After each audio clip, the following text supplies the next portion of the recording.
night was cold and clear, the kind of night that made the stars seem close enough to touch. For as long as they could remember, Nathan, Maria, Ethan, and Chloe had found solace in the quiet of their small town, even as their lives seemed to unravel in slow motion. Nathan worked 2 jobs just to keep the lights on in his tiny apartment. Maria dreamed of escaping the endless cycle of family obligations. Ethan, a once promising artist, had abandoned his brushes, while Chloe's unrelenting optimism was a thin veil over her mounting fears about the future. They weren't just struggling, they were lost. That night, the 4 friends sat atop Pine Hill, their favorite spot for venting frustrations and planning escapes. The conversation had waned into silence as they gazed upward, each lost in their thoughts. That's when the meteor appeared, a streak of burning light cutting through the darkness. It was impossibly bright, so much so that they shielded their eyes. The meteor didn't just streak past. It seemed to slow, its trajectory shifting toward the Earth. Toward them.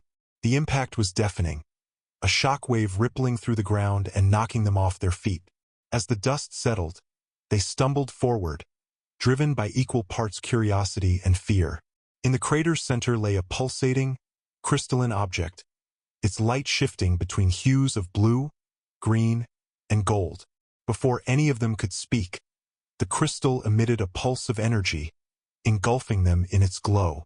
Nathan's breath caught in his chest as he felt warmth spread through his body, a sensation like liquid fire coursing through his veins. Maria's heart raced, her skin tingling as if touched by static electricity. Ethan's mind buzzed with clarity, every stray thought organizing itself into a coherent pattern. Chloe, who had always felt small and insignificant, suddenly felt immense, like she could hold the entire world in her hands. They woke hours later, sprawled on the ground near the crater. The crystal was gone, leaving no trace of its existence. At first, they dismissed what had happened as a shared hallucination brought on by stress or exhaustion. But then the changes began. Nathan was the first to notice. While hauling a load of lumber at his job, he slipped and dropped the stack. Bracing himself for the crash, he instinctively reached out and stopped the entire stack mid-air. It hovered, as if suspended by an invisible force, until he gently set it down. The realization hit him like a freight train. He could manipulate gravity. Maria discovered her ability when her younger brother accidentally knocked over a pot of boiling water.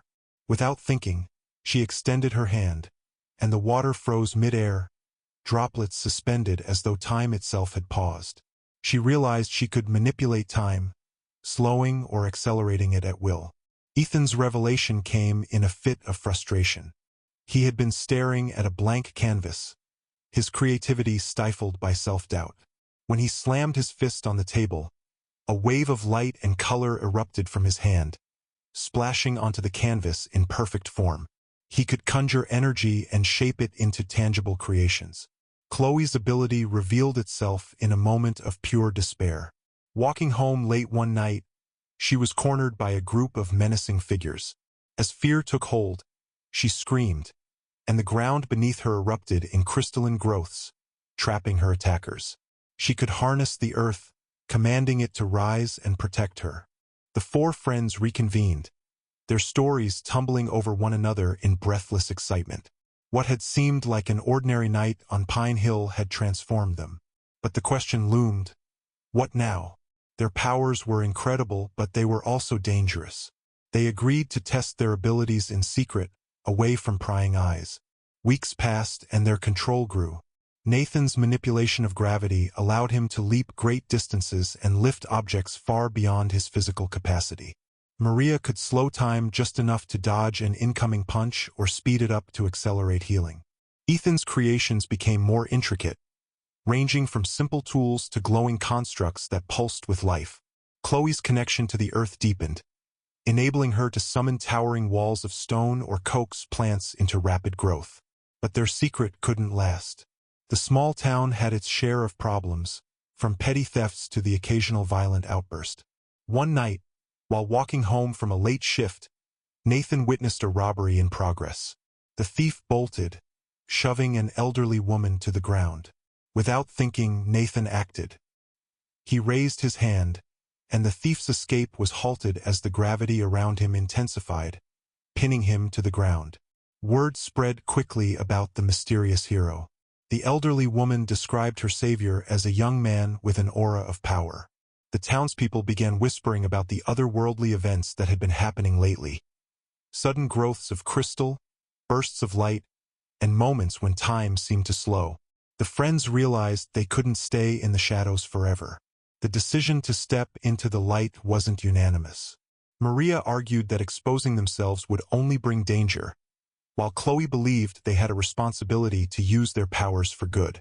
Ethan, ever the pragmatist, suggested a middle ground. They would intervene when necessary but remain anonymous.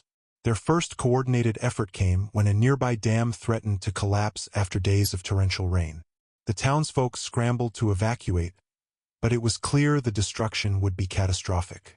The friends arrived just as the dam began to buckle. Nathan used his gravity manipulation to hold the structure together while Chloe summoned massive roots to anchor it. Maria slowed time to give them precious moments to act, and Ethan conjured a glowing barrier to redirect the rushing water.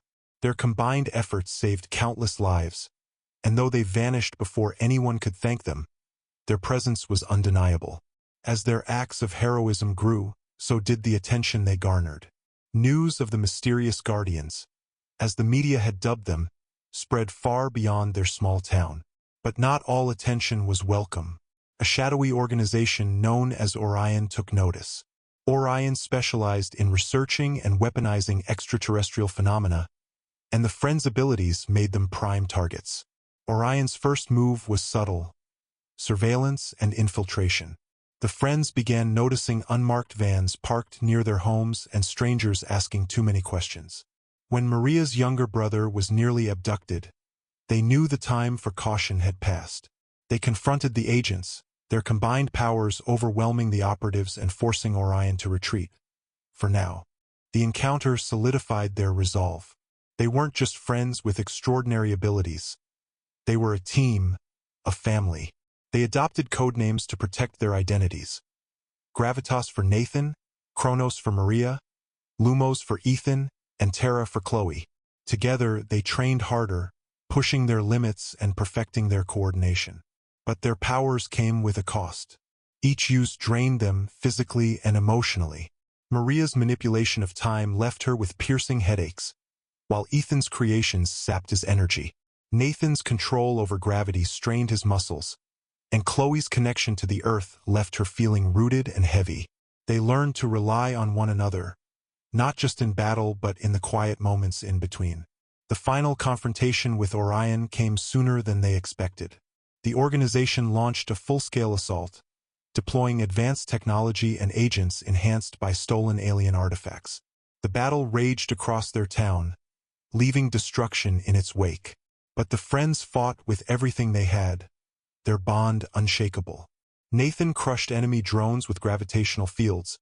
Maria disarmed traps by freezing time. Ethan shielded civilians with luminous constructs, and Chloe created barriers of stone to protect her friends. The tide turned when they discovered Orion's command center, hidden beneath the town. Together, they infiltrated the facility, dismantling its operations from the inside. In the heart of the base, they found a second crystal, identical to the one that had given them their powers. Realizing the danger it posed, they worked together to destroy it, unleashing a wave of energy that obliterated the base and scattered Orion's forces. In the aftermath, the Friends stood together atop Pine Hill, overlooking the town they had saved. Their lives had changed irrevocably, but so had their purpose. They weren't just four struggling individuals anymore. They were heroes, bound by a shared destiny. And as they gazed at the stars, they knew their journey was just beginning.